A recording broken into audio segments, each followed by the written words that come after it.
Okay, meeting's under order. Would you please stand for pledge of allegiance? Tom, would you lead us, please? Sure.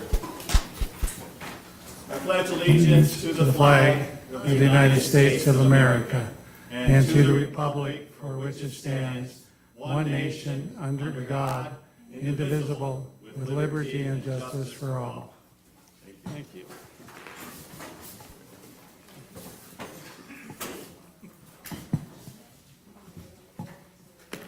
Okay, Madam Secretary, roll call, please.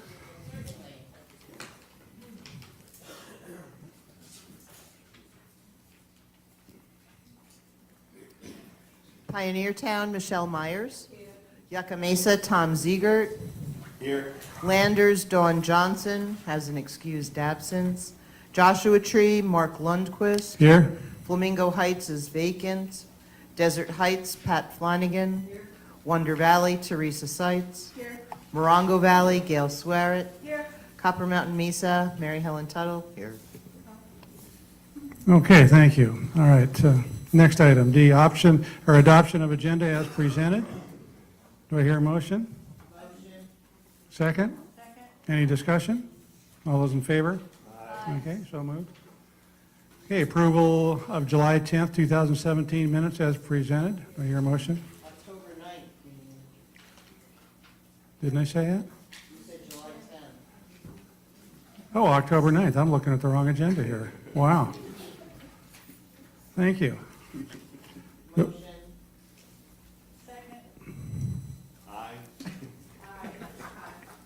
All those in favor? So moved. Memorial adjournments, we have none. Okay, we'll move right on to public safety reports. County Fire. Scott?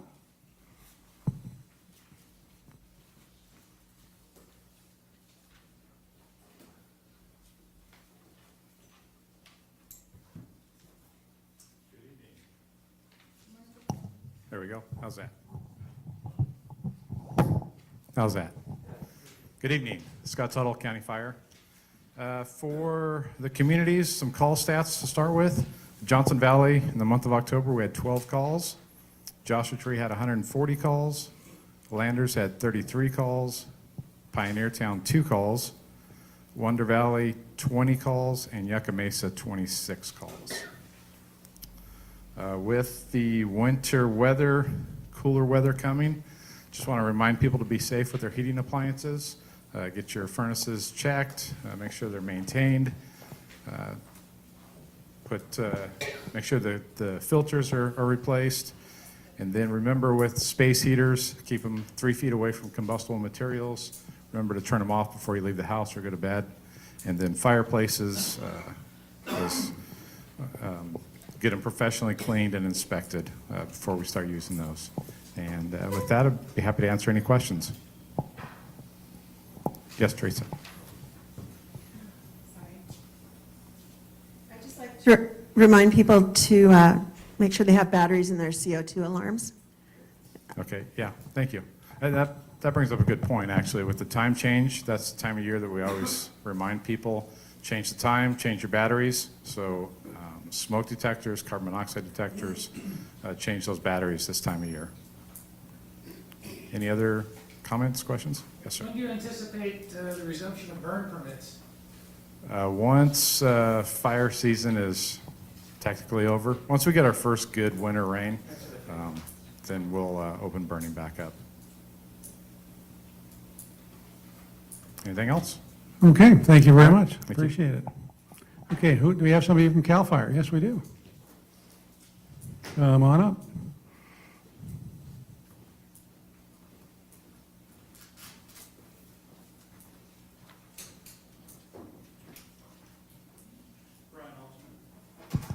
Brian Alterman from CAL FIRE. So I heard someone ask about burn permits. Like the chief had mentioned, until we get some kind of significant rain, burning's going to be suspended, but there have been quite a few folks coming into the station asking, so always feel free to call us at the CAL FIRE station there on Yucca. With that being said, the state's kind of still in fire season mode, peak staffing. All our stations are still staffed, including the Yucca Valley one has the 2 engines, so any of the stations that normally have 2 engines are going to have 2 engines, and then the rest of our stations continue to remain staffed. There's actually a fire currently going in the Bishop and Independence area in Mono County that's a little over 300 acres, so still in fire season mode. And just to touch on that, I'm sure you guys know with everything that happened up north, it's been kind of another wild fire season. They continue to kind of just be year-round down here. So with that, if anyone has any questions. Thank you for coming today, I appreciate it. Yeah, I have a question. Okay, go ahead. Absolutely. Okay, oh, good. As I was driving in today, I saw someone in their yard, they had a fire in a raised but a very large pit. Is that legal, or is that a problem?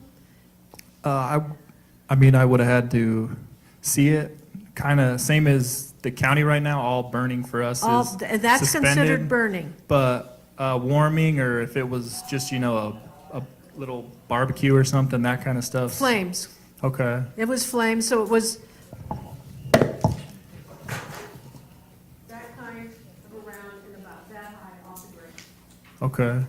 And I mean, I can't comment on what the LRA has going, if that kind of, If I could just interject real quickly, if you see something like that, call us.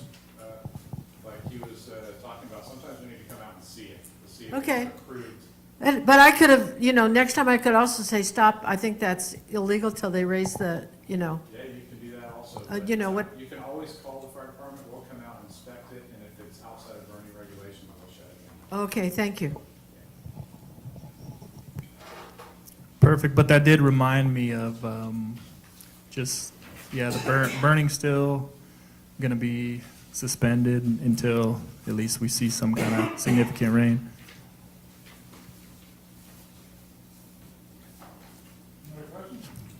Thank you, appreciate it. Thank you. Okay, next up, CHP, Commander Eric Robles is here.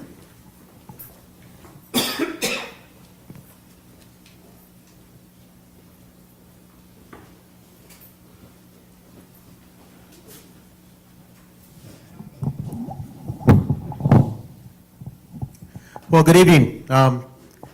With bittersweet news, this is my last Community MAC meeting with you. I'm going to retire here next month. There's going to be a Lieutenant Taylor Cooper who's actually going to be my replacement.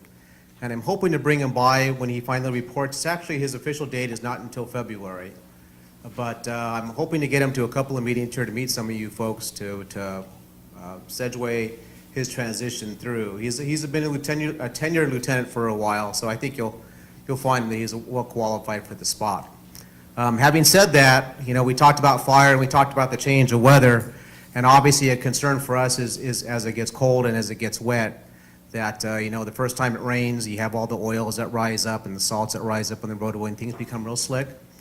And then on top of that, you can have flooded roadways, and on top of that, then eventually you can maybe see a little bit of snow and ice.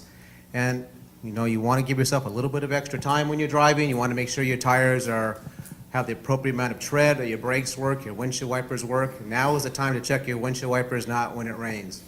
Because by the time you go down to AutoZone or Napa or wherever, they're not going to have any, and you're going to be stuck, and you're going to have a scratched windshield and an ineffective wiper. So it's important that you maintain your vehicles now. Also, you want to give yourself plenty of time. If you get stuck someplace in a flood, you don't want to drive through any water that's taller than 6 inches, and it's really hard to tell when you're standing on the side of the road to see if it's 6 inches or not. So when in doubt, don't do it, okay? We had a few years ago somebody get washed away, and unfortunately they lost their life. And any time that happens, it's just one too many times. Also, with the time change, the sun plays tricks on us along the roadway, where we have to have our visors down. When in doubt, turn on your headlights. It's always a good thing to do that. And finally, I wanted to talk a little bit about Joshua Tree. We spent a little bit of time with it the last time I was here, and we talked about added enforcement. And I know I've asked my folks to kick it up a little bit with pedestrians and vehicles. Again, so far so good. We haven't had any major events like we were having before with the pedestrians and the speeding vehicles. And I ask you to please, when you're driving through there and your loved ones and friends and family, to make sure you slow down a little bit. You know, we still have our problematic areas, 247 in some locations and on Lear. And now you've seen all of the additions to our center dividers down like in the Morongo grade. They added guardrail down there and down in Morongo itself. In the center divider, you see the big pieces of guardrail, you see the little raised curb, and you see the big yellow barrels that are happening there. You know, it's all for our safety. And now there's going to be a traffic signal they're installing right next to Bella Vista. I think it's Bella Vista. So, hey, that's good stuff. You folks have made mention that we need some improvements here, and now it's happening. And here comes the county right behind it, so that's all good. And your voice has been heard, and I know I appreciate it from my side of the aspect, because then I don't have to go down and talk to people at their homes and tell them maybe somebody's not going to go home that day.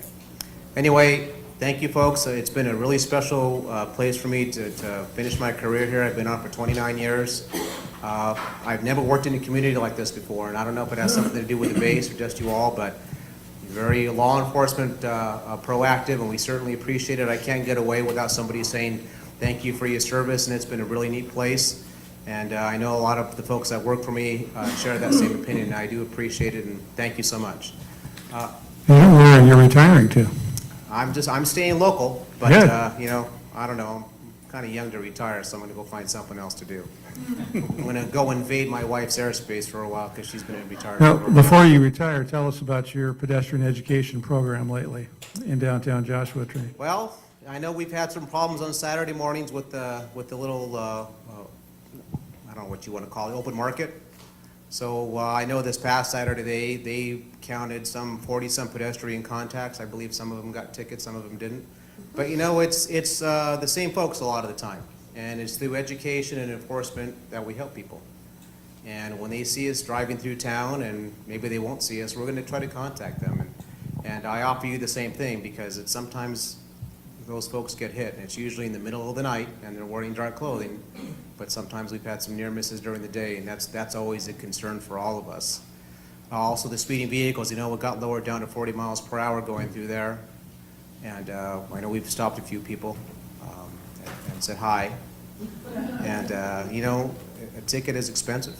It really is. I mean, I think they start at $275 or whatever they are. It's pretty expensive. And then that's not including your insurance and what other problems you may have with your vehicle as we walk around it. So, again, it's better off to maintain your vehicle and do the speed limit as best you can and keep your eyes on it.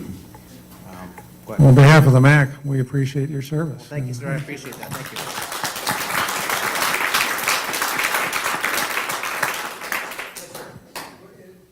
That divider in Morongo Valley, is that going to have a post with metal barriers on it all the way? No, so they put that raised curb there, and that's designed for vehicles actually to drive up, and supposedly it drives right back down. I've never seen it in action, because I guess that's something new. But, you know, like Caltrans, when they're going to spend a lot of money on digging up that old asphalt and putting this stuff down, they've done their research, and it's tried and tested elsewhere, though it may not be here, it's been someplace. And they're pretty confident. How much of the thing is going to have that metal divider? So that metal divider, that guardrail you see, is because the way the elevation is pitched, that they were afraid that the water wouldn't sheet across the roadway effectively enough with that center divider. And what was going to happen is it was going to create flooding and a hazard for vehicles either going uphill or downhill. So they decided to put the guardrail that way the water can flow underneath it, and you're not going to have those pockets of flooding. And that's specifically what it was for, but that's a pretty stout guardrail, so I'm hoping it'll not be tested anytime soon, but when it is, it'll actually be very effective. It's a good place to be down there. You know, you saw the speeding vehicles. I know I see them on a regular basis, 80, 90 miles per hour, and you know, we try, but we can't be every place. And again, it's an expensive ticket, and if you can be on the right side of the road and not get a head-on accident, that's going to be a good day. And we're trying to prevent that from happening as best we can. And it's just difficult. But anytime we have these traffic signs, traffic paddle markers, a curb, some kind of engineering, it helps us. It improves our community and it makes it a little bit safer for us, because I think we've all seen those little monuments on the side of the highway down there, especially at night when you see the little Christmas lights, you know, on the crosses and stuff. It gets me, you know, because I've been to a lot of those things, and it's sad, but it's a reminder of how we should behave, the rules of the road, and maintain our vehicles, and drive safely. Anything else? Yes, sir. And just because it's come up in every small community I've ever lived in, the locals blame the tourists or the flatlanders for the traffic hassles. And every CHP station I've ever inquired has said, no, the citations tend to go more to locals. Do you have a ballpark on that? I can only talk from experience, and I never wrote a lot of tickets here, but I've written a lot of tickets elsewhere, and you are absolutely correct. Police work is a dirty business sometimes, and nobody wants to see it. They just want it to be effective. And unfortunately, when they call us, and it doesn't matter where you live, if you're speeding and we stop you and you get a ticket, again, it doesn't matter where you live. And in fact, in my opinion, the locals should know better. You know, where the stop sign is, where the speed limit is, where the hazards of the vehicles that went over the side 2 months ago. You know, those are all concerns, and hey, we're all guilty. I'm not going to say I'm innocent either, but you know, when that happens and you get stopped, you know, it's that to that point. I just like to be able to set them straight and say that, you know, I've gotten it from an official source. Well, it's true. You know that, but I don't know if that's everybody's experience, but I know it's mine. Anybody else? Yes, ma'am. Did they ever determine the cause of that accident where that couple got killed? Are you talking about the double accident? Yeah, you know, that's the town of Yucca Valley. It's actually with the sheriff's department. I think we were all affected by what had happened there, both emotionally and by the traffic. You know, it was a tough day. We don't like to see that happening. Obviously, at any means, it's tough for us to go down to somebody's home and say, oh, they're not coming home. And then we have to investigate it on top of that. And it's never going to be a good outcome. And so we want to prevent that from happening. And you know, there are certain things that you can do to help prevent those type of events from happening, or at least being worse. Like I've taught my 3 kids how to drive, and I taught them. I thought very aggressively. I was a tough instructor, and I told them some of the simple things are the first thing you do is you slow down, because you know, if you hit a wall at 80 miles an hour, you're going to get hurt. But if you hit it at 20 miles per hour, maybe not so much. And I know that's extreme, but the more you slow down, the more you are able to avoid, you give yourself your reaction time, like being on the freeway. If you know that a stop sign is coming or a hazard area, you being a local, you know, to avoid a certain lane or maybe even not go down a certain street. It's really important. And again, the locals are sometimes just as guilty, more so than anybody else. Anybody else? Yes, ma'am. Yeah, forgot to tell you where we live, next to commercial and Valley View. They go down commercial awful fast. Mm-hmm. That's where they, much worse than going on the highway sometimes.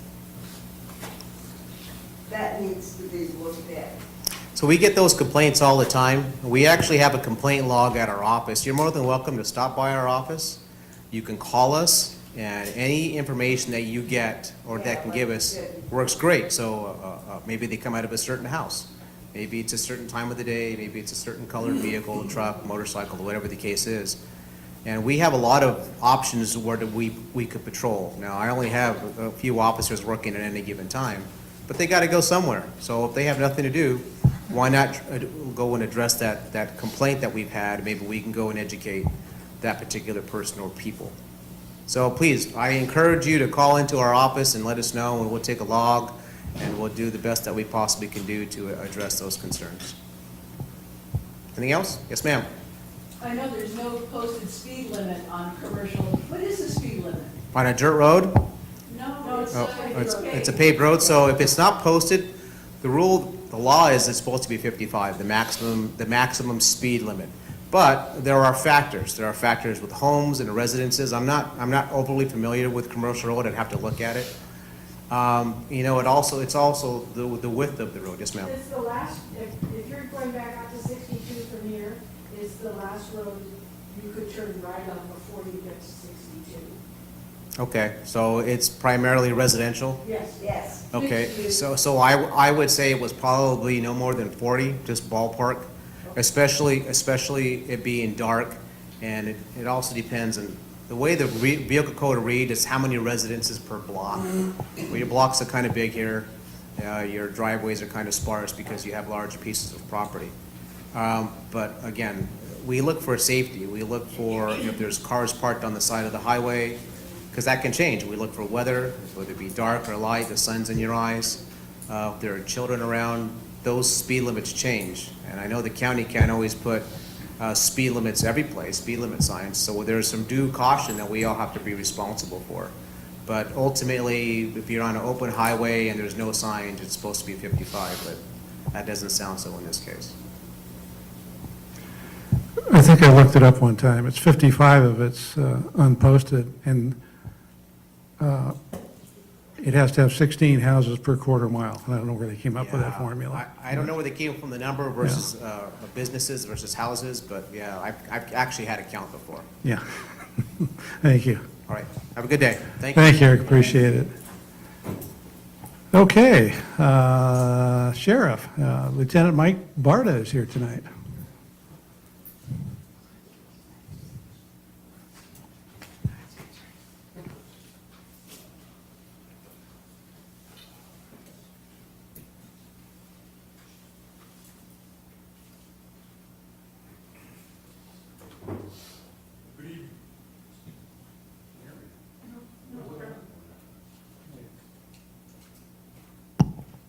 How about now? Ah, playing tricks on me. I'm just going to go over some of the calls for service for the month of October. So in the county area, we had a total of 87 calls for service. We actually took 36 reports in the county areas. So in the Yucca Mesa Landers area, we took 2 theft reports, 2 burglary reports, 4 assault reports, 1 stolen vehicle report, and 1 arson report. In Morongo Valley, we took 1 theft report, 3 burglary reports, and that was it. In Joshua Tree, we actually took 7 theft reports, 2 burglary reports, 3 assault reports, 3 grand theft auto reports. In the northern 29 Palms area, we took 2 burglary reports, 2 assault reports, and that was it. And in Wonder Valley, we took 1 burglary report, and that's about our activity. So it's probably not my place to report this, but since he's not here to defend himself, Lieutenant Robles is not the only one leaving. So unfortunately, Captain Joling is going to be leaving us come the end of the year. So we'll be on our own for a little while until they decide to replace him. So with that, if anybody has any questions, I'd be more than happy to answer them. Yes, sir. Were those the grand theft auto incidents out of business areas or out of residential areas? I couldn't tell you. I don't have that information. Hi, I'm from Wonder Valley, and we had a lot of problems this last weekend. It was a long weekend, and we had nonstop shooting for 3 solid days from dawn to dusk with high-powered pistols and rifles within the boundaries of our community and our neighborhoods. And we had, I think it was probably 5 or 6 people calling in the shooting, and I'm not sure how many people came out. Did you hear about that? Yes, I did. Can you tell me anything about how you dealt with this one particular group of people who were doing most of the shooting? I know they were contacted. So and if I remember correctly, that particular area, your neighborhood there in that area, it's shotgun only until you get north of Poline, correct? Correct. So and if I would imagine if they were shooting something besides shotgun, then we should be handling it accordingly. Yeah, they were calling me and telling me that they were getting a different response from each of the deputies, I think one of them mentioned the Second Amendment at one point, which anybody can have a gun in Wonder Valley, but you can't just shoot them like that. So, I wasn't out there, so I don't know. okay, we didn't get a good response. If it's okay with you, Mark, could I read one of the neighbors' comments, public comments? Sure. Okay. Yeah, sure. Sure. And you can stop me. This is Lee Jasmine. She's 83, and she was right next to she's disabled, and she's right next to the house where the shooting was going on. I'm representing the other residents of my neighborhood who, like myself, are too old and or too sick to attend meetings or participate more fully in our own defense against a recent invasion of certain weekenders who are threatening our health and welfare. We have been protesting for some time now that the actions of these few people have been disturbing the peace and disrespecting the rights of everyone else in the neighborhood. They come with automatic weapons and off-road vehicles for the sole purpose of non-stop shooting and tearing up and down the roads in front of our houses, and sometimes on their properties, which they did ride on her property, in order to demonstrate their macho dominance. They behave well when a sheriff is responding to our calls, but actually accelerate their illegal behavior as soon as the deputy leaves. Most sheriffs themselves seem to have little interest or concern about these incidents and dismiss our complaints as having been handled. They appear to be supportive of the offenders in almost every instance and leave us feeling more vulnerable and frustrated than ever. 100% of the people who live in this neighborhood, as well as all the other weekenders among us, are here to enjoy the beauty and tranquility of the desert. Some of us have guns and off-road vehicles, but use them in areas designated for those uses, not within a residential area. As one of the residents least able to tolerate the stress imposed by the situation due to old age and health issues, I plead for some resolution that will prevent its further exacerbation. So she asked me to read that tonight. Is there anything that you could tell me that I could take back to her? I'll tell you this, because I already had a conversation with the weekend watch commander earlier this afternoon. Okay. And this is their directive that they've been given. They've been given directive that whoever does call, I expect them to make contact with the reporting party and talk to them. So, and if they can locate the individuals who they suspect of shooting, to contact them and confirm. And to handle it accordingly. Okay, thank you. All right. Any other questions? Yes, ma'am. I've kind of heard some rumors about gang activities. There's a couple of gangs out towards the 29 Palms area. They're feuding at the moment. Have you heard anything about that? I haven't heard anything recently, no. Yes, sir. I'd like to have a comment because I'm Tom Ziegert I'm the delegate from Yucca Mesa. But regarding Teresa's concerns that she's offered today, I have been on this MAC for 2 years now, and I continually have heard complaints from Wonder Valley about how the sheriffs do not respond in ways that satisfy the expectations of the people in Wonder Valley. It seems to me that it would be a good idea for there to be at least a meeting with some of the deputies with some of the residents in Wonder Valley who continue to feel that the sheriffs are not responding appropriately to their complaints, most of which are about shooting and have been over the past 2 years that I've listened to it. And I would prefer to feel that in a neutral position rather than feeling that the citizens have a point. And I would like to feel more comfortable about that too. Is there a way that we could arrange something so that if deputies who come back, they're human beings too, if they come back and suggest that they're not taking a particular position politically, and that it be like because the citizens are older, They don't, they can't respond as actively as someone who might come to a meeting like this. It just seems we need a clear understanding about what's really going on for everybody's protection. Be more than happy to meet with them. Thank you. Thank you. Any other questions?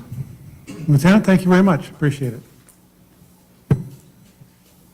Okay, Morongo Basin Ambulance Association, nobody here tonight? Okay, we'll move on to our presentation. Our featured presentation tonight is from Min Zhao from KOA Corporation, and it's in regards to the Morongo Basin Active Transportation Plan, or ATP, a project funded through SCAG's Sustainable Planning Grant for traffic flow and possible bike trail construction within the Morongo Basin. And that's just a short piece of what it actually is going to. Min?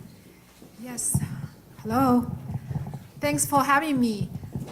I did prepare a presentation. However, because the technical difficulty here, we cannot show you the presentation. So I do have some handout. If you can, follow me with the handout, then that will be my presentation. Okay. So KOA Corporation is a transportation engineering planning consultant firm. We are Southern California-based consultant firm.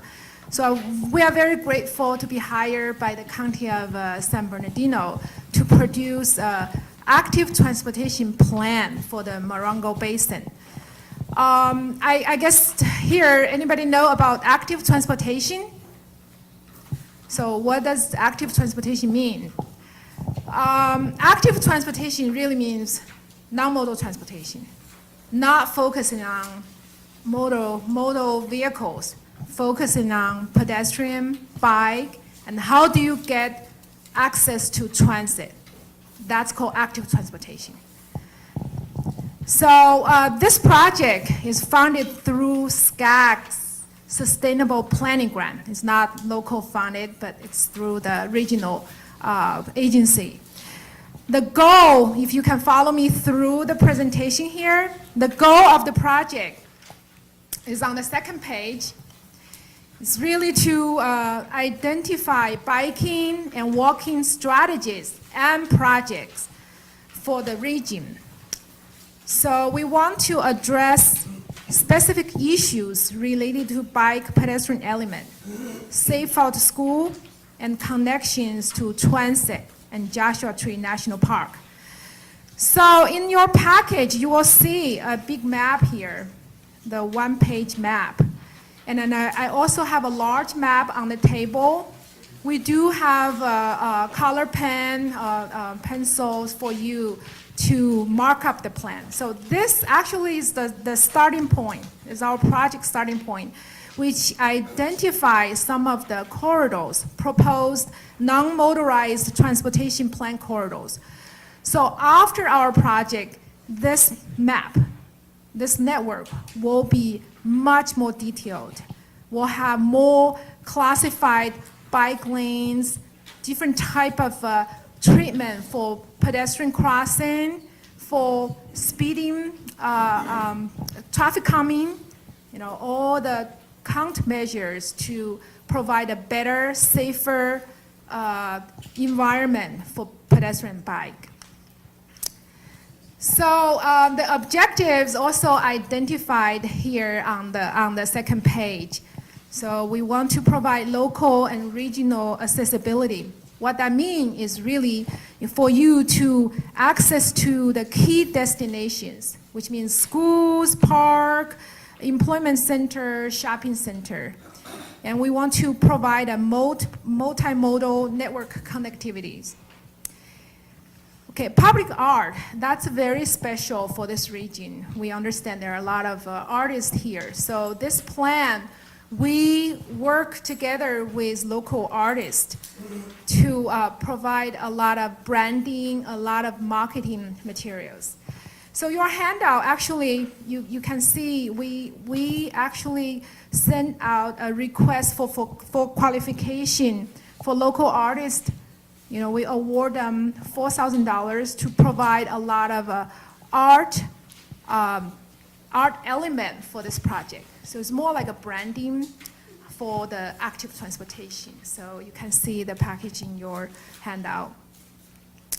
Outreach and engagement. Yes, the plan, definitely we need your input because we want to know where you feel unsafe to cross the street, where you feel like you wanted to have a bike route, safe bike route for you. But by end of the day, the most important thing is we want to provide a list of projects for local agency, for town of Yaco Valley, for 29 Palm, for the county, to get funding to implement those projects. Okay, so the next page shows our project status and timeline. On the left-hand side is what we have done so far. So the county got the grant 2016. On September 13, we did our kickoff meeting. After that, September 30th, we had a Art Connection annual conference. And October 14, we attended the Health and Community Resource Fair. On the right-hand side is our schedule for the upcoming events. So from September to March is the time we collect all the public information. After that, we'll do our research. We will identify countermeasures and funding strategies for the plan. And from September to December, we'll provide a draft and final ATP report. And then by early 2019, we'll make presentations to the board, to all the organizations. So right now, we formed a technical advisory committee. You can see all of those agencies are part of our TAC group. If you are interested to be part of it, make sure, let us know. Let us know and put on the sign-in sheet. We'll put you on our mailing list. Okay, so I have some more detailed information, but before I go too far, we prepare a fact sheet. So really have a very brief introduction of this project, and then on the back side have some engineering, school, and then key destination work audit information. And more importantly, we do have our contact information, the QR code. If you scan it, you will be able to get our information. So, and we, for project understanding, we did our initial research, initial analysis, trying to identify what's the challenges out here in the region.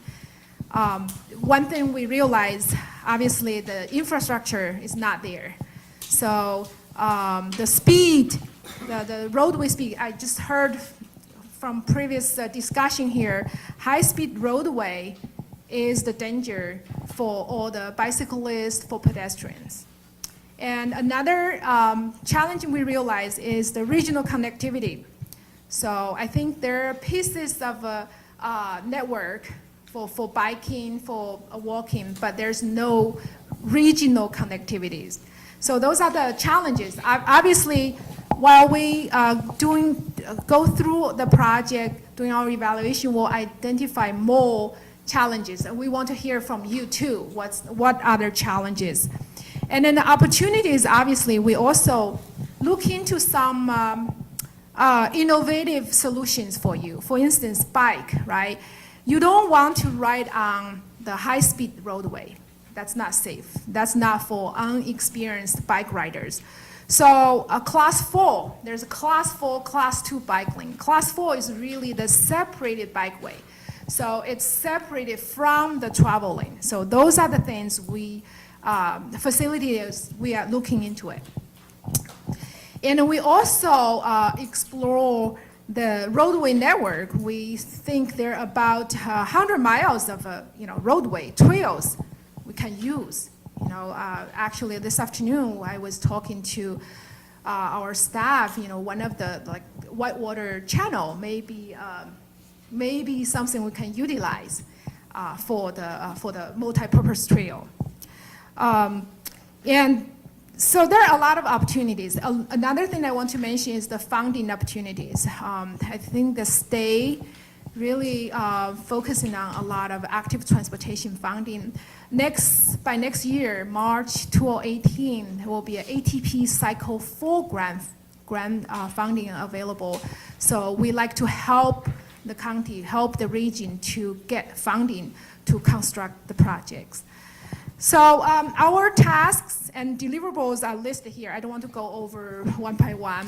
We are consultants, so we want to stick with what we propose to do, what we propose to the county. So those are the things we will make sure we deliver. Just go into a little bit more detail. If you have any questions, feel free to ask me, but I want to go into a little bit more detail about the project components. The very first component is data collection and analysis. So the data collection, not only engineering data, we're not only collecting roadway conditions, geometric conditions, collision data. We are also will collect socioeconomic data. We will do survey. We will contact you, find your opinions, environmentals, data, all those data we'll collect throughout the public input, throughout our GIS database. And then the mapping and the analysis part, we are not starting from zero. The county already have a plan. Each agency, each city has their own circulation element, general plan. We'll start from there, build up our GIS database. Branding and graphics, you can see we started, will be our look and feel, the green, and some symbolic items. So for instance, this is our initial branding, look and feel for Morongo Basin, ATP. So this will carry through, the symbol here will carries through the whole project. And then public outreach. Today is one of the public outreach event. So I like to make sure we collect your name, collect your input. And then I think beginning of the meeting, someone already pointed out that the map may not be quite right. The high school location is not quite right. So we need input like that from you. Okay, engineering assessment. So that's our responsibility. We will collect your input, but we will get through the engineering judgment, because we want to make sure we follow the guideline, we follow the traffic engineering guideline to provide recommendations. So, yeah, that's pretty much what I have for the presentation. If you have any questions. Sure.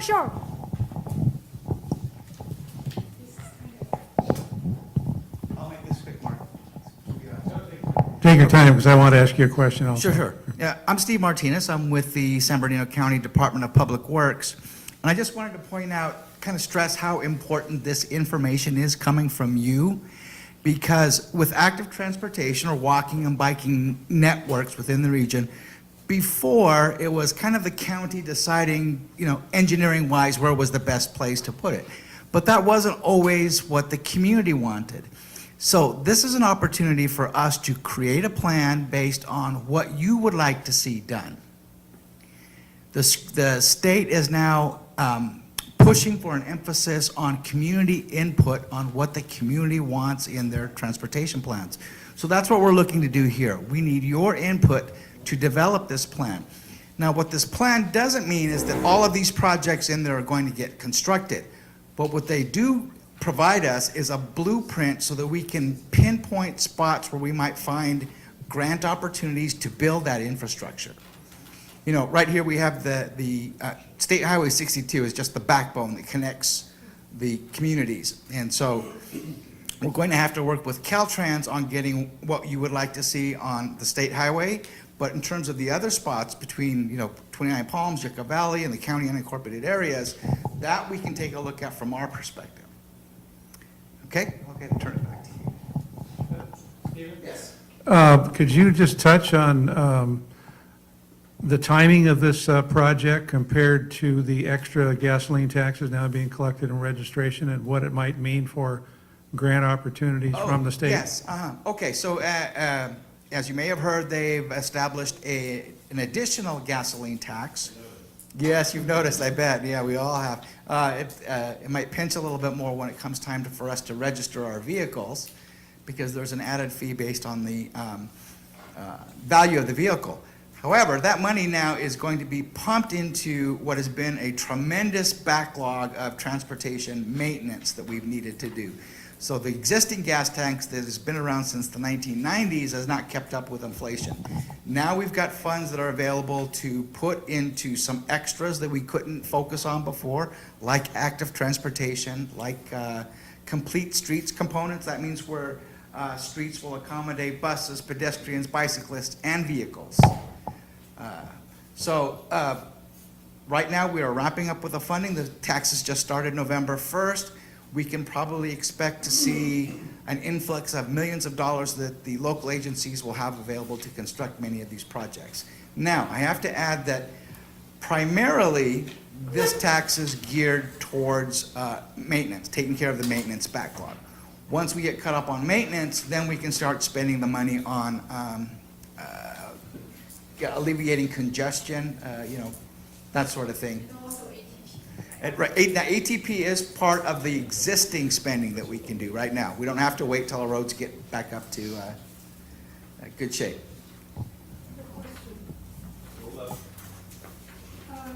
Hold up. He's going to bring you a microphone.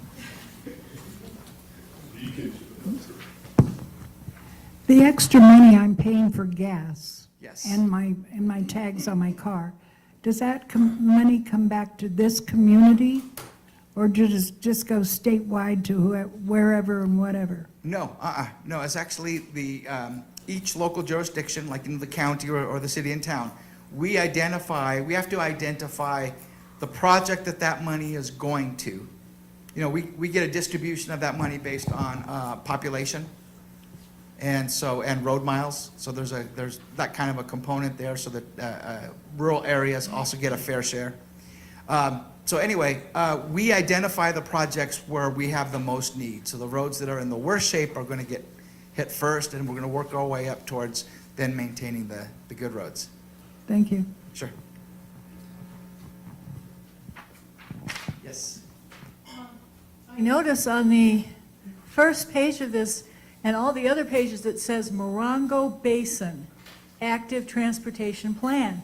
Did you not know that Morongo Valley is in the Morongo Basin? There is nothing on this plan that is even looked at for Morongo Valley, and Morongo Valley is part of the Morongo Basin. Right. That was just an illustration. The Morongo Basin is part of this plan. The Morongo Valley is part of this plan. But there's nothing, there are none of the bike paths or any of that is shown for Morongo Valley, the community of Morongo Valley, which is part of the Morongo Basin. That first little town on 62, Morongo Valley, on the far left-hand side of the map. Uh-huh. Well, it doesn't look like there's going to be anything provided in Morongo Valley, and I know that we're a much smaller community. No, this is just a sampling illustration. The map, the actual routes have not been created yet. This is just for illustration purposes. Okay. So we're inviting you to come up to the master map over here and pinpoint where you think some projects need to be done. Okay. Yes, Stephen, I think I can Thank answer you. that. This whole project started in our office, supervisor's office here in Joshua Tree, kicked it off, and then I'm not going to say out of control, but, but everything just fit into place with the grants that were available, and SCAG chipped in the money based on the first grant we had from, the first grant was from, the 200,000 was from, SCAG, Sustainable Planning Grant. yeah, SCAG. But it was kind of kicked off and then it kind of exploded. Now, we have a map in my office that included Morongo Valley, was a million. This is just a representation of what we're doing. And this will include Morongo Valley and hopefully stretch out as far as some of the portion of Wonder Valley also. So, Yeah, I was going to say, Gail, at least you're on the map. So this is only the starting point, so make Okay. sure, put your comments on the map, yeah. Yeah, because because Wonder Valley is not even on that map, and we have a lot of people who depend on bicycles just to get to the store and to town and back, and they have like, I don't know, 6 or 7 inches along Highway 62 to ride on. So, but yeah, I'll work on your map. Sure. Thanks. Yes, I noticed on this plan that you said that you were going to try to avoid the high-speed roads. Yes. Okay, well, Sunburst Border, Retchie Road, it seems that whole loop that you're making in through Joshua Tree is 55 miles an hour, okay? So, one of my questions is, are you or San Bernardino County going to widen the roads for the bike lanes? Because as it stands right now, I would say that 75%, 80% of these roads have probably a 12 to 24 inch past the white line. So if you're going, I guess what I'm saying, if you're going to allow the bicycles to go on this route, it's going to be a long day every day, because as it stands right now, the motor vehicles have to move away from the bikes because the bikes have the right of way. Yeah, so those are the things we are going to look into it. For instance, we may not use the high-speed roadway. We may use the parallel roadway. Maybe right now it's only a dirt road, but if we propose on it, there will be funding needed to pave that roadway, right? So there are, that's the process we are going to go through. You look into the availability there, the right-of-way, what kind of roadway out there, where we need to connect to. So those will be the process. Hi, you mentioned traffic calming. How would traffic calming be implemented in the Morongo Basin? Traffic calming, obviously, is a very broad term. So mostly is to reduce speed, right? So I can see one of the very easy way to implement here is just striping. Simple striping can be implemented just to, if you narrow the lane width, people's vision of the roadway will be reduced quite a bit. That's one of the example I'm thinking for traffic calming. Another traffic calming obviously will be a lot of agencies are implementing speed feedback signs, things like that. So can be implemented here. Aren't these things more suited to an urban area other than a semi-rural area like ours? Not necessarily. Not necessarily. I think the reason you have high speed because it's so open, right? It's too open. So if you can implement a little more striping on the ground, more signage, a little more flasher, remind people. So, I mean, we can discuss a little bit more afterwards if you feel like there are some other things you can think of for the rural. Because we do work on the rural areas, we realize the striping actually is the cheapest, the most effective way for traffic calming. Could you just explain this map that maybe I'm reading it wrong, but it says non-motorized transportation plan is this green dotted line from Sunburst to 29 Palms? What? Which map are you looking at? The map?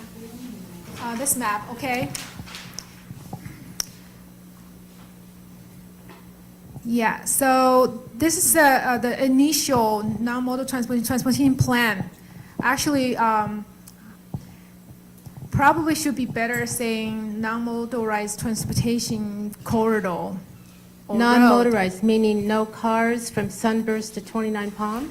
No, there is a vehicle, but we are right now only showing for non-motorized mode of transportation. So doesn't mean it's completely separated from vehicle.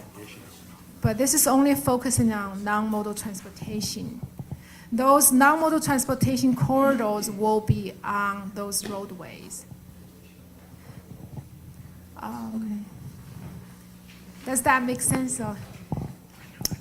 So it is a roadway for vehicle, but right now we're talking about this is the network for non-modal transportation. Yeah. Thank you guys so much for coming out here and helping us with this. I guess I look and I want to plan the perfect downtown Joshua Tree. You know, it's pedestrian friendly and there's a bypass highway or something. I know several years ago, the town of Yucca Valley was looking to develop their old town, and they were also looking at a bypass for, you know, real traffic. And, you know, you came up here, you came up on the grade, and you've driven the highway, and I think you're getting kind of an idea. So as you come through Joshua Tree, you saw, as, you know, we've had such great help. Thank you, Mark, and other people in my community for really working on getting those speed limits knocked down. And the pedestrian education program, I guess, which is giving tickets for jaywalkers. But what would be the possibility of making downtown Joshua Tree that kind of really pedestrian friendly? Is that part of this, or am I at another scope of things? That's part of this. Yeah, pedestrian friendly network. That's part of this. Thank you. Yeah. Hi. I don't know if you're familiar with the highway going into Lake Havasu City, where they have the high-speed lanes, but they have a separation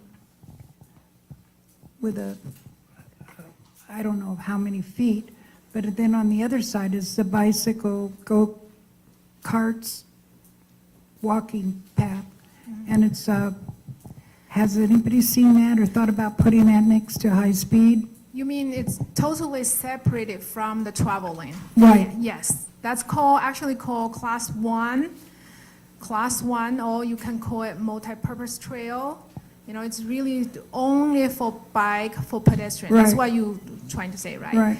Yeah, that's definitely something we are looking into it. Yes. Thank you. So in looking at this plan here, it says the dotted green line says non-motorized transportation plan, parentheses, proposed. So you have, this plan illustrates some rather detailed proposed locations of routes.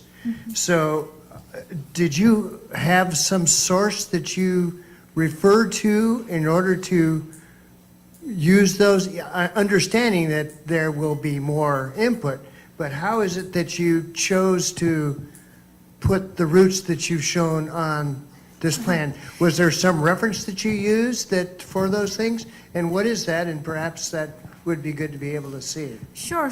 This is actually the starting point. The regional plan, we have a regional plan, SBCTA has a plan, and then local, Yucca Valley has their own kind of a circulation element. Part of the general plan, they have their own circulation element. Part of the circulation element, they have a bike plan. So those are the information we collected, put together as the starting point. As I said, we just started the project 2 months ago, so right now it's going through the public input. We haven't come up with any new things yet, but all of those is based on either regional plan, current regional plan, or local plan. Local Yucca Valley has their plan, 29 Palm has their plan, so we kind of put them together. It seems to me, in answer to, it seems to me that, based on this gentleman's question, that the majority of this was proposed because almost all of this proposed roads are paved roads. A So- roadway. Yes, Sunburst, Border, all of those where the green lines are going, all of those roads are paved roads. And that's why I had asked if you're going to widen those paved roads. Because I can't imagine that you would put a bike lane on dirt, on a dirt road in the desert. Yeah, you are correct. Actually, there is part of it, you can ask for grant funds to widen a road, but you have to have enough right-of-way. In other words, if you have to start buying bits of parcels from people, then the cost of the project gets very expensive. Right. So, for example, we just received one grant to reconstruct the Class 1 bike path that we have here on Sunburst. So we're going to tear it out, rebuild it back to brand new, and hope to get another 15 to 20 years out of it. Now, we submitted to the state's active transportation program grant. We submitted a grant application to widen the rest of Sunburst to put in Class 1 bike or Class 2 bike lanes up to the new elementary school. We did not get awarded funds to do that. However, with this new gas tax, what they decided to do is do like a second chance. So the applications that failed under the first round, they're giving them a second look, and if they meet certain scoring criteria, then we can get grant funding to do that project. So that's just, I wanted to illustrate to you that, yes, as part of a grant, you can widen a road so that you can put in Class 2 bike lanes and that sort of thing. So, keep your fingers crossed. We're hoping that we get awarded this time.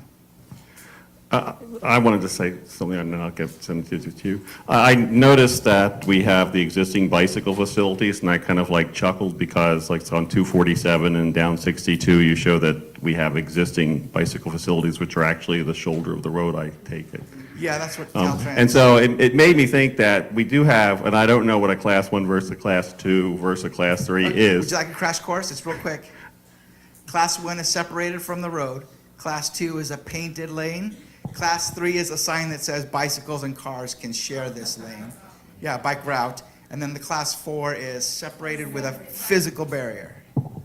And now they have more definitions, buffer bike, because you want to have some striped buffer between the travel lane and bike, buffer bike. So we have all kinds of choices that we can think through as we do this. I know that I've lived in urban areas as well, and I have seen the bicycle painted on the middle of the lane, which means the way I understand it is that the bicycle has the right to the lane itself, as if it were a motor vehicle.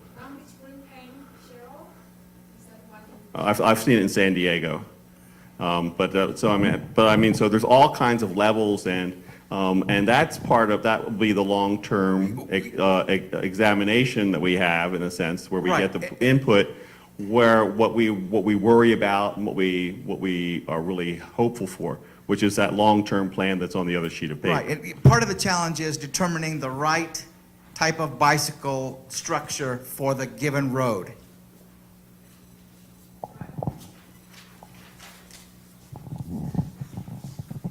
Yeah, I'm wondering if these documents are available online electronically to share with a wider audience, if there's a website or somewhere where they're linked from. Right now, we haven't had our website. The county is going to, if we have information, then we'll give to the county. County will put on their website. We do have an email list. The county, I know we were working through we're working with the county trying to set up a web page.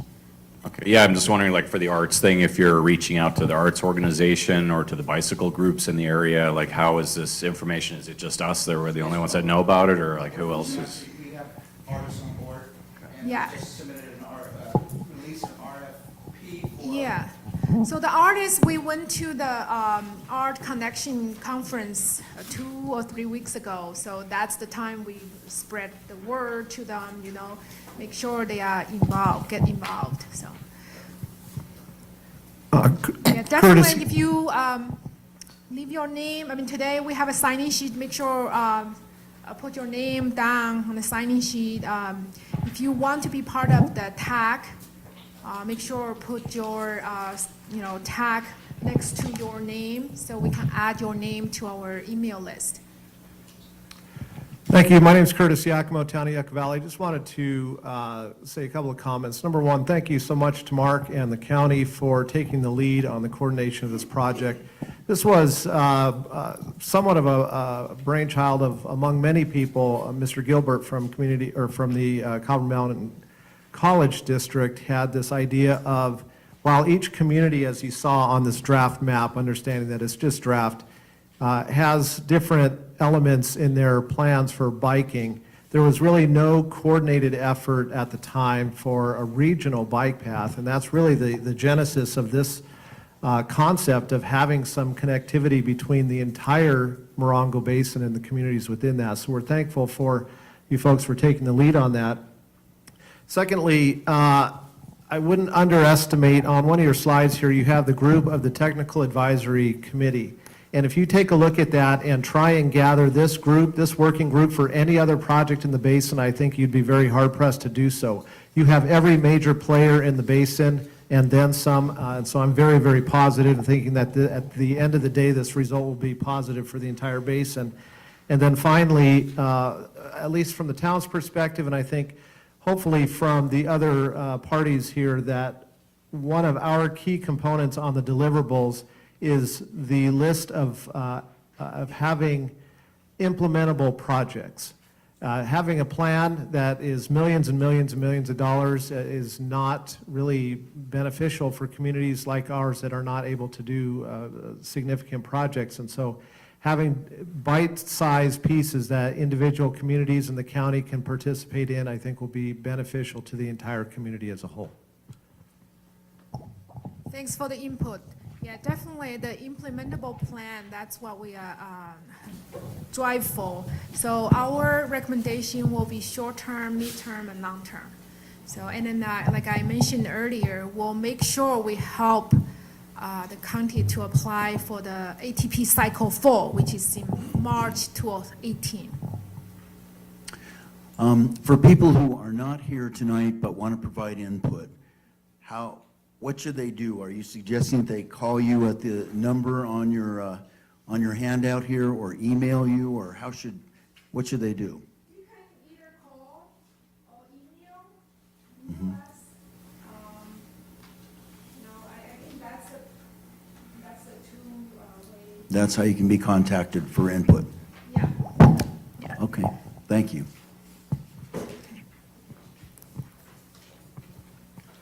And then you can also scan the QR code.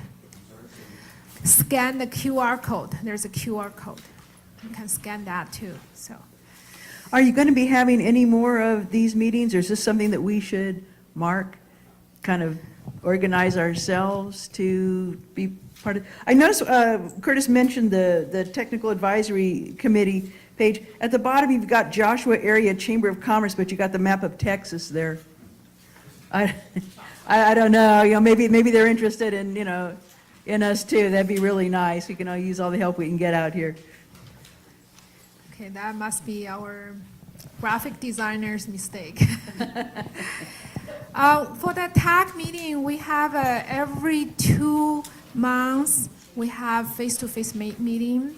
And we have monthly conference call, or face-to-face meeting with our project group. So, and then we are attending a lot of public events. We are going to do 9 walk audit at 9 schools here. So, which means we are contacting all the parents, teachers, students. So we will be here a lot of times, many, many times. We have many meetings, many events scheduled.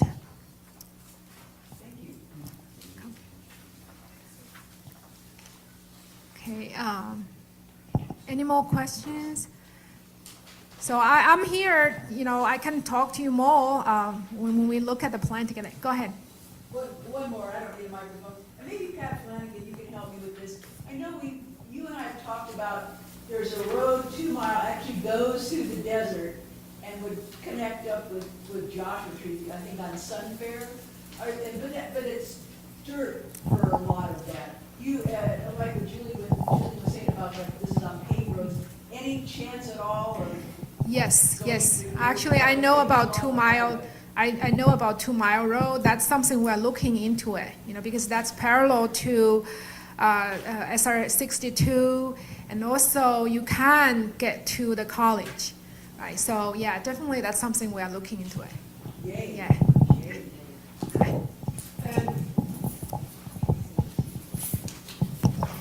Also, I was looking at Altamira, there's a problem with where the school is, and I think there's a school missing on here too. I think you need to redo your schools.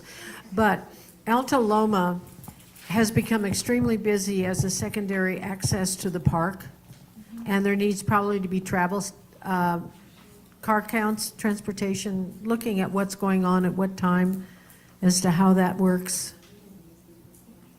Sure, I will look into it. We already did 4 schools as part of the county plan, SBCTA. So I'm not sure that's part of the schools we did last year. So I will look into it.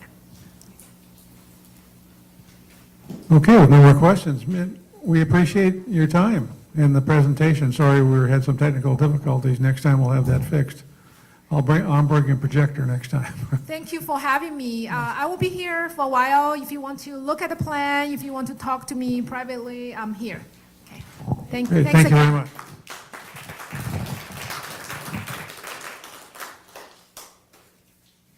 Okay, let's move on. Item I, reports from members of the MAC. Teresa, you want to start out? Sure, Teresa Seitz from Wonder Valley. The main issue, as I spoke about earlier on the table in Wonder Valley, is illegal shooting. With the cooler weather, part-time residents and outside visitors are returning to the area, many indulging in dangerous and illegal activities. Several of our neighborhoods are under siege by people shooting high-powered assault rifles and driving ORVs up and down the streets from dawn to dusk. Though the residents have called the Sheriff's Department many times, their requests to have the laws enforced have not resulted in an end to the illegal gunfire. The fire department has not returned to Wonder Valley and remains at 29 Palms. We have not been informed as to when they might return, though Scott Tuttle did tell me they were meeting with Culligan and taking the plans back to Culligan's engineering, so that sounds promising. The Wonder Valley Community Center still does not have potable water, and so our kitchen remains unusable. We still also do not have a coordinator, so the building is largely closed to the community. I've applied for the job and am being vetted for it, but do not yet have a start date. Representatives from the Marine Base will be at our December community meeting scheduled for Wednesday the 13th at 11 a.m. Topics to be discussed include illegal shooting and the dumping of unwanted pets in Wonder Valley. Everyone is welcome to attend. Thank you. From Yucca Mesa, we just have a notice of our next board meeting, which will be Monday, December 4th at 6 p.m. And then on Friday, December 8th at 6 p.m. At the Yucca Mesa Improvement Association will have their potluck dinner and the board elections. So they're just 2 important meetings that are coming up for Yucca Mesa.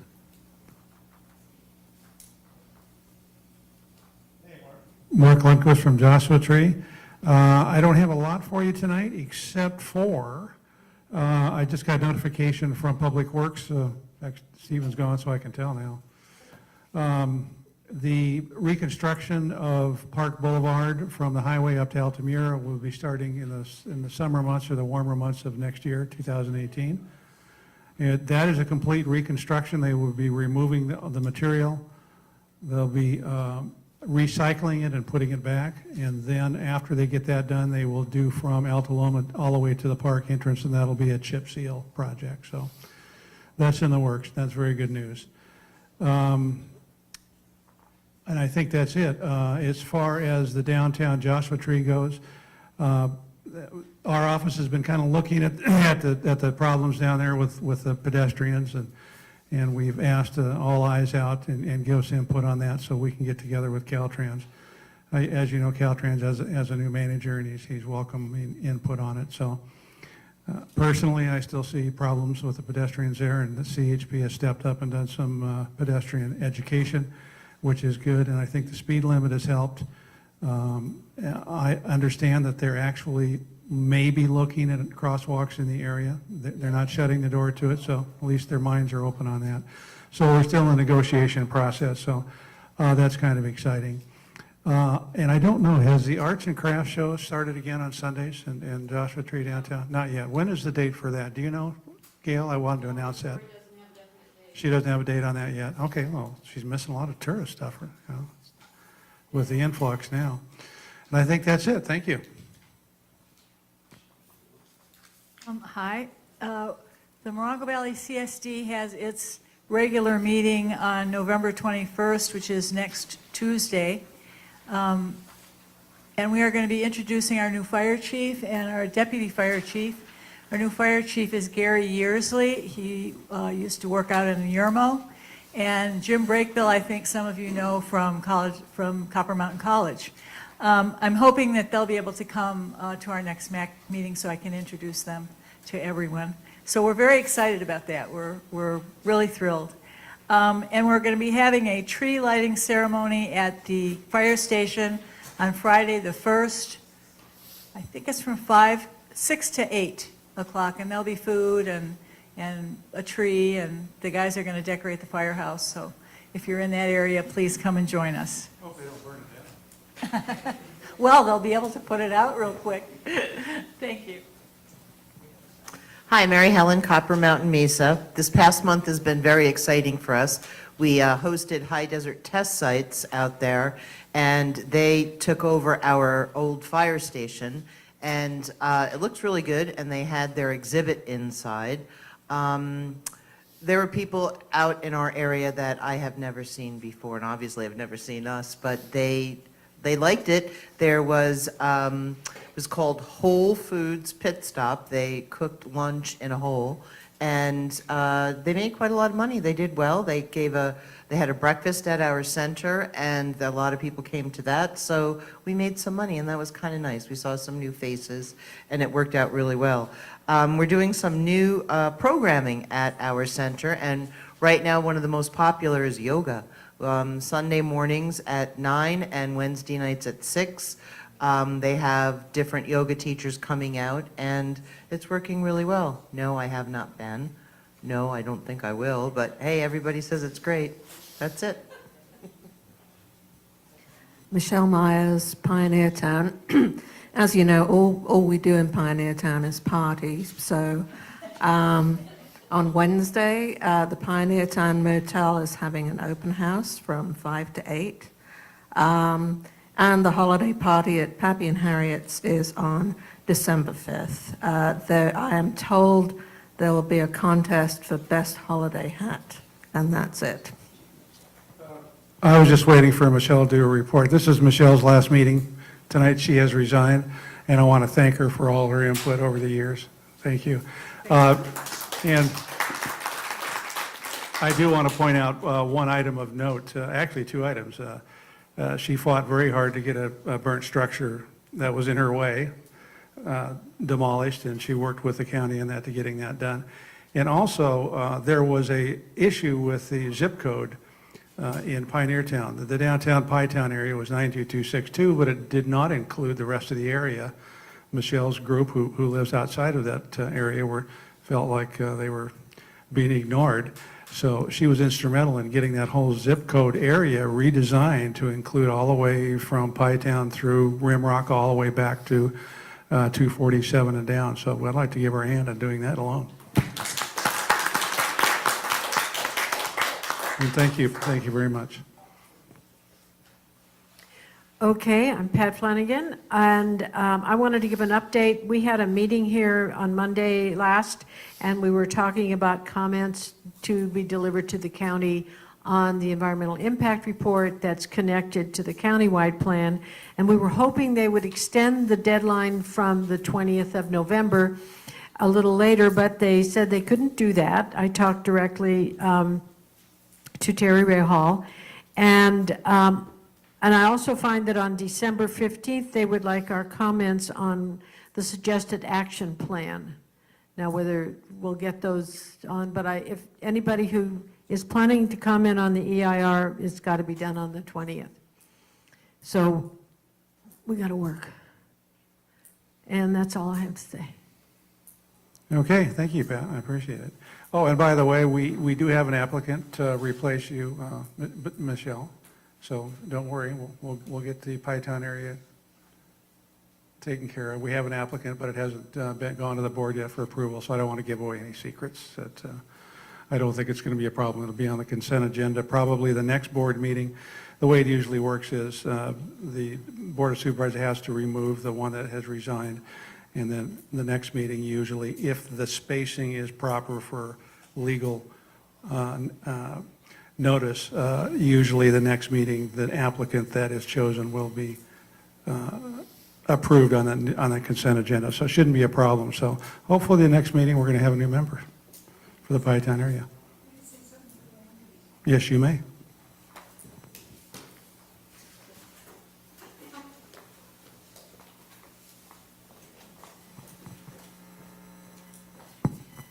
I'm sorry, our Landers representative had to work today, but we now have the Landroid Cafe, and we serve iced coffees that compete very well with Starbucks, and they're only $2.50. But they have various things, and we just had a big art sale and stuff. So you guys, when you're out there on Saturday, stop in our thrift store and check out our Landroid Cafe, and we even have Landroid t-shirts and stuff for sale. It's in the Landers Association on Ricci Road, east of the post office, on the left side, on north side, right. Well, thank you. And they're open from 9 to 2. Every Saturday. So, Okay, thank you. thank you. Okay, we're going to go to call for public comments. I don't have any written comments. So at this time, we'll adjourn the meeting. Thank you for all coming. Oh, I'm sorry, we're dark in December, so we will see you all in January, and have a great holiday.